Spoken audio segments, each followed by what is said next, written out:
Good evening, my lovely Spocklites, and welcome to another post-narrated Wi-Fi battle. My name is Spockles, I'll be your host. You may also know me as Sebastian, as you can see on the screen. And today I have a battle for you guys against TayFray, the Bug Champion. Now, usually I don't upload these kind of matches, because as you can see, he has a mono Bug-type team. And I'm playing a standard OU team. But allow me to explain why I am uploading this video. Well, a couple of days ago, on Facebook, in the multiple groups that I'm a part of, there was a question arose, because in one of the other groups, one I'm not a part of, they all have these gym challenges. You may have done them before, where you can just battle other trainers. They are gym leaders because they use a specific type.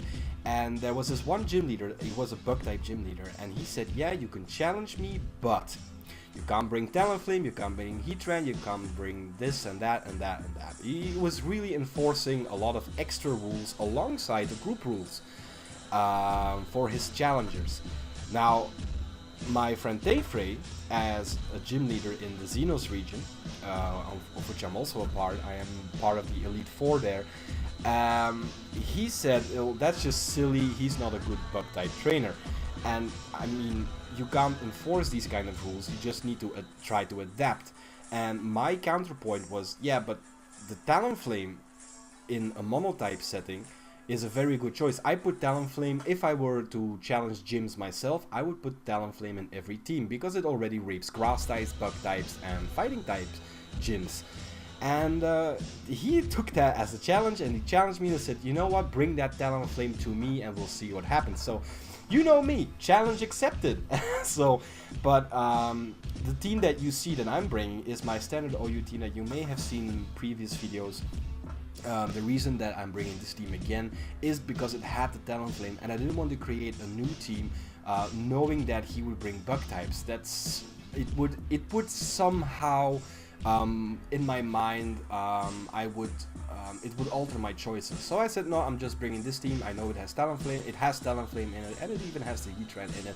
So if you can beat me with that, then I will swallow my words and delete all my Pokemon, and I don't know, I would be very drastic. I was never scared of the fact that I would lose against the Bug-type team, just because I know I have Talonflame and I have Heatran.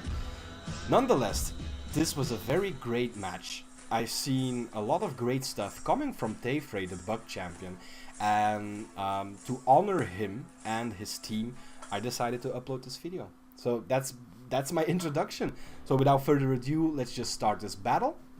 Okay, yeah, I clicked, that's great. So we get the dark screen of death, and Tay is issuing a challenge, and of course I gladly accept this. Now, he has two threats on his team that aren't one-hit KO'd by my Talonflame, one of which is this Crustle or Dwebble or whatever the biggest one is. I think it's Crustle. Roxanne.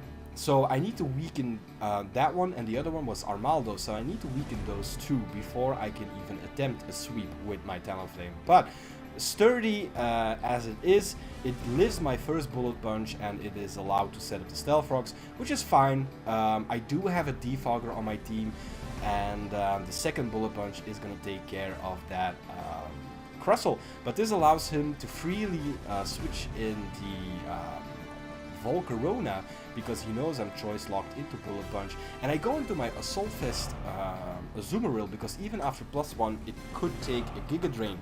But here is where the first deck of TayFray appears, because after Quiver Dance he goes for the Solar Beam, and with the Power Herb, I think it's Power Herb, yeah, with the Power Herb, that is a one-hit a one-turn move instead of the two-turn move, and that easily takes care of my Assault-Vested Azumarill. So, great deck on his behalf, specifically to deal with certain water types and whatnots, and ground types probably.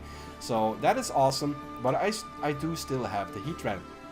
And this one is scarfed with Ancient Power. Usually Heatran don't carry Ancient Power, but this is my special scarfed Heatran with Ancient Power in order to check Talonflames.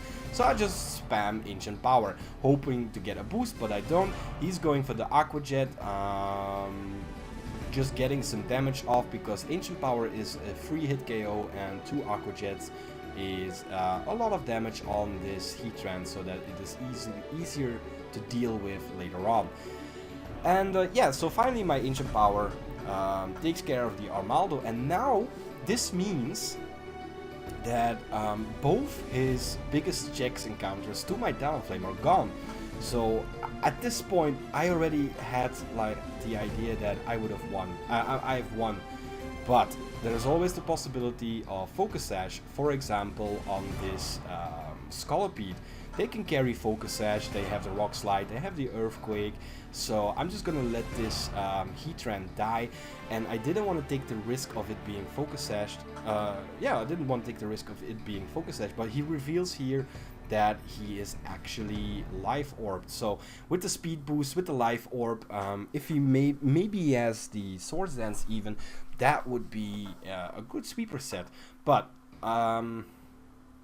I didn't want to take the risk, so I just wanted to weaken this thing, and I switch in my Choice Banded Scizor because, yeah, that's basically just good damage, and I figured he would want to switch out here. But so I went for the U-turn, but he didn't. He just stayed in and attack. So I'm U-turning out, and I go into Zahir because his other thing, the Excelgor, might also still have the Focus Sash. I didn't want to risk that, so I want to set up Stealth Rocks with my Zahir. Now his Rock Slide, because he didn't go for the Swords Dance earlier on, his Rock Slide will never 2-hit KO me. So unless he flinches me, I get off my Stealth Rocks, and that is just awesome sauce. So that's what I do. I go for the Stealth Rocks while he goes for the Rock Slide. Neither his Mega Horn nor his Rock Slide really damaged me. That's why I went for it. And he goes for another Rock Slide. So if I don't get the flinch, I can kill it. I don't get flinch, so I can't kill it. He might have gotten the flinch and got the kill off on my Zahir, but that just meant a free switch in for my Talonflame or something else. Now he switches in his Heracross, no, not his Heracross, his Mega Pinsir. He's gonna Mega Evolve. I think at this range, if he had a Moxie, just going for a Quick Attack before Mega Evolving would have taken care of my Landorus, and then he would have gotten an attack boost, but he just Mega Evolved and went for the Quick Attack instead. Now Mega Pinsir is as always a threat, but I'm not scared because I do still have Talonflame. But I mean, it's just the last resort kind of thing that I wanted to do with Talonflame, so I just switched in my Scizor and went for the Choice Banded Bullet Punch. And it wasn't meant to kill it, I just meant it to weaken it, but sadly I get the crit and his Mega Pinsir goes down. And finally, no, not finally, he still has the Volcarona and the Excelgor left, so I just decided to sack off my Scizor right there for the Fury Dance. That is of course super effective damage, and he gets the special attack raise. But at this point I am not scared at all. I can just switch into Talonflame. He did take a lot of damage, meaning that the recall damage will not be that great. I can take 1 Stealth Rock damage without falling below half because I have some EV investment, and you'll see that this EV investment is actually what saved my Talonflame from his Excelgor. Because as you can see here, the Focus Sash is broken, so I was just safe to go for the Brave Bird, but he went for the Endure. And basically what Excelgor, I think it has Unburden. Yeah, I think it has Unburden, but it's already fast as fuck. I think it even outspeeds my Talonflame, but because he endured it, because it is a super effective move, his weakness policy procs, and usually with Stealth Rock, with the recall damage from the Brave Bird, he can go for a Quick Attack, and usually that would kill, he says, but I have 80 EV investment in HP, so I live it with 7, allowing me to finish it off. Because he only had 1 HP left, the recall damage is also only 1 HP, and my Talonflame still lives. So that will be the game.